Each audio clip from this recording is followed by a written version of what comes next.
Kam gol, doktore, odozgora pada nadole. Ništo ne pomaga, doktor, a sve me bole odozdole. Tebe ti je gane, doktore, nema lek za ve stvari.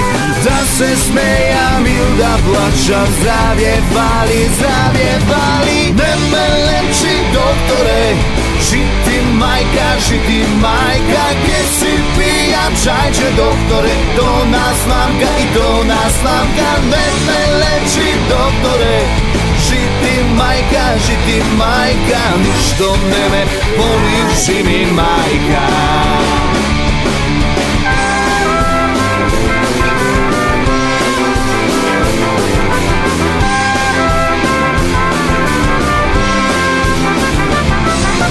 Dijagnoza samo davaš i u hodnik ili čekalna. Na tvoja ta vrata trobam i ti plaćam na fiskalna. Katastrofa u Evropa, ne si gospod tu kolega.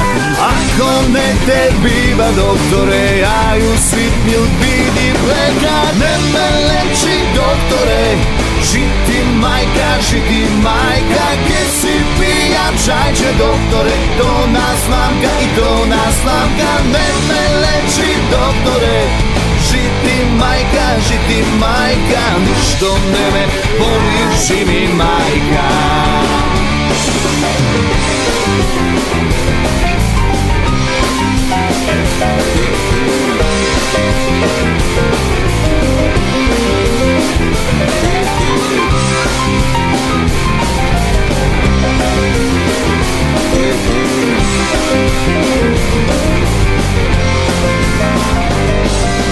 Ne me leči, doktore,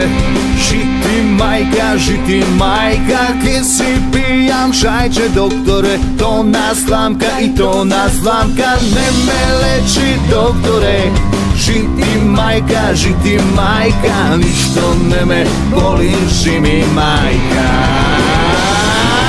Ne me leči, doktore, žiti majka, gdje si pijam čajče, doktore, to nas slamka i to nas slamka. Ne me leči, doktore, žiti majka, ništo ne me boli, živi majka. Ništo ne me boli, živi majka. Абе, ти доктор си или кондураджија? Си ме сошил као фудбал. Корупција во политика. Ама ајде ви се мол. Абе глупост. Каква корупција во политика? Во политика нема корупција. Таму имаме борба со корупцијата. Нон-стоп борба. Како кој дојде на власт, он се бори, се мачи, војува со денови ноќи, нон-стоп е под опсада, се бори гради во гради со корупцијата. Толку е таа борба тешка и напорна и долготрајна. Задникот им знае. Што на секој политичар не му е доволен еден мандат за таа борба. Бара уште еден мандат. И уште еден. И уште еден за да може да се избори со корупцијата.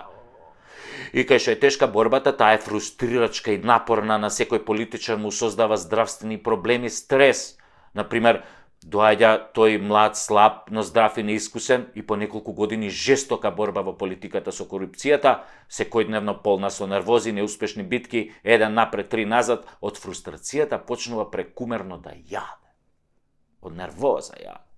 Јаде, не може да застане. Обично политичарот, разочаран од неуспешната борба со корупцијата, јаде во собраниското бифе. И тоа строго бифтек, заради тоа што протеините те прават посилен во борбата, да може да ја победи корупцијата. И така, стресен, уморен, фрустриран од борбата со корупцијата, политичарот малку така ќе качи некое килце, после 10 кила, Па 20 кила. Па тогаш мора да купи нови одела, нови кошули, бидејќи не може да се бори против корупцијата во делот Бит пазар, со кој дошол во парламентот и со чели кинески некој тамо. Не бе, таа борба бара квалитетни материјали кои не се кинат така лесно, која ќе се зграпчиш за шија со противникот. Затоа материјалите мора да бидат квалитетни, оделата строго Hugo Boss или Бицијани, а чевлите од 700 евра, под 700 евра не се признава чевла, затоа што, како вика народната поговорка, со гол газ не се оди на свадба, ниту се фаќа риба. Сака да каже дека без подарок не се оди на свадба. Се мисли всушност на подарок во плико, пари во плико, евра во плико, може и долари во плико, може и албански леки, само ако пликото е, например, женска ташна, така наречена плико, за да бидат во доволен број. Така и добрата битка со корупцијата на политичарите е всушност борбата со пликото, да не влезе во нивниот скинат джеп од некое демоде од дело или од пазарче шо е, туку да склизне меко во листерот на новата воена Бицијани опрема. Леле да знаете како се бори против корупцијата кога имаш Бицијани од делове. Па кој ќе им мавнеш една, па она кој ќе те залепи со една, две, три, 5.000 дарки по фаца. Па тоа треба да се издржи бе. 5.000 евра, например, у фаца се јак удар на корупцијата. 50.000 веќе те нокаутираат, не знаеш кај си. Прашуваш кој го исклучи светлото? Кој го исклучи? И на сменјате тера со 50.000 евра кој ќе те мавне корупцијата. Кој го исклучи светлото? И машната мора да биде црвена, затоа што на тегето дело и бела кошула оди црвена машна, која ги символизира жртвите кои секој политичар ги дава во борбата со корупцијата.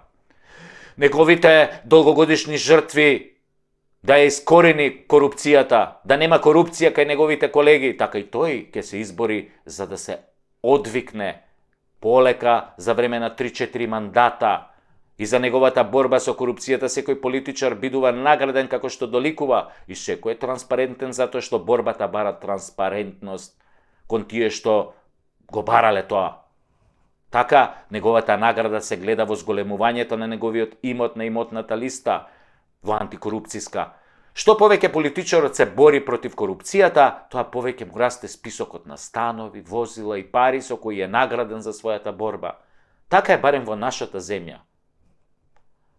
Ама во Шведска е обратно да ти било. Ама па, шо разбираат бе тие швеѓаните од политичка борба со корупцијата? Имаат тие други проблеми. Немаат корупција, затоа не знаат. Ај сега нек се борат бе ако можат,